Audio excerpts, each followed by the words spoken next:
எல்லா புகழும் இறைவனுக்கே.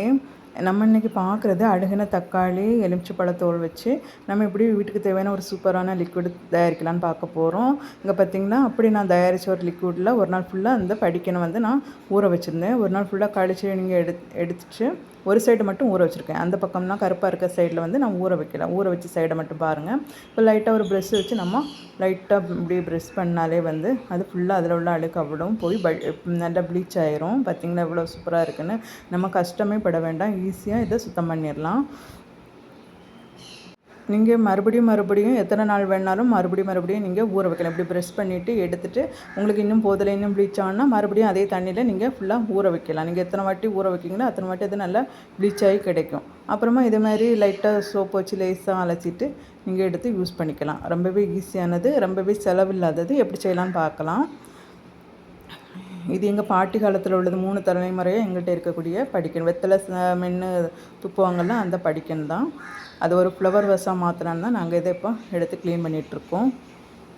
இந்த லிக்விட் வந்து நீங்கள் தயாரித்து வச்சிட்டிங்கன்னா உங்கள் டைல்ஸுக்கு நீங்கள் யூஸ் பண்ணிக்கலாம், வீடு துடைக்கிறதுக்கு யூஸ் பண்ணிக்கலாம், டாய்லெட்டில் ஊற்றலாம், டாய்லெட்டில் ஊற்றி க்ளீன் பண்ணலாம். எல்லாமே வந்து நீங்கள் ஊற்றி கொஞ்சம் நேரம் அப்படியே விட்டுறணும். அது ஊறினதுக்கப்புறமா கொஞ்சம் தேய்ச்சிங்கனாக்கா நல்லா ப்ளீச் ஆயிரும்.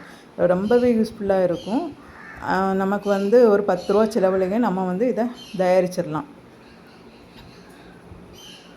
இது வந்து என்கிட்ட இருந்த பைனாப்பிள் தோல், பைனாப்பிள் அது போட்டு தான் நான் இதை ஊற வச்சுருந்தேன். இது வெறும் 10 நாள் ஊற வச்ச தண்ணியில் தான் நான் இதை வச்சுருந்தேன்.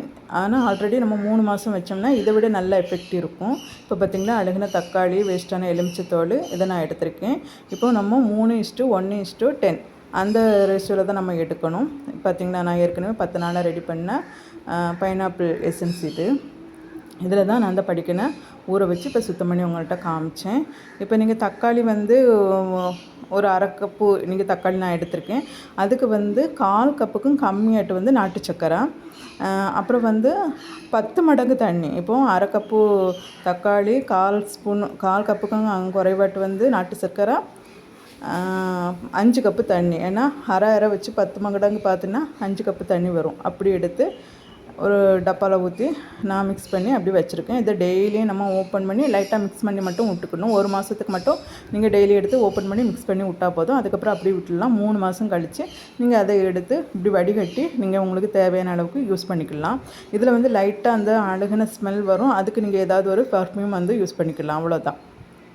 பர்ஃப்யூம் யூஸ் பண்ணாமல் இருந்தாலும் கூட நமக்கு அது ப்ளீச் ஆகணும், அவ்வளோதான். பாத்திரம் கூட விளக்கலாம். ரொம்பவே யூஸ்ஃபுல்லானது. ட்ரை பண்ணி பாருங்கள். நம்ம இது பற்றின ஷார்ட் வீடியோவும் போட்டிருக்கோம், அதையும் பாருங்கள். நம்ம சேனலில் வந்து மல்டி கண்டென்ட்டாக நம்ம போட்டுட்ருக்கோம். எல்லாமே சமையல் எல்லாமே நம்ம போடுவோம். அதனால் இது ரொம்பவே உங்களுக்கு யூஸ்ஃபுல்லாக இருக்கும். ஸோ சப்ஸ்கிரைப் பண்ணுங்கள், ஷேர் பண்ணுங்கள், கமெண்ட் பண்ணுங்கள். இது மாதிரி நீங்கள் எதாவது ட்ரை பண்ணியிருக்கீங்கன்னா கமெண்ட் பண்ணுங்கள். இன்னும் உங்களுக்கு ஏதாச்சும் வீடியோ வேணாலும் மெசேஜ் பண்ணுங்கள். தேங்க்யூ ஃபார் வாட்சிங்.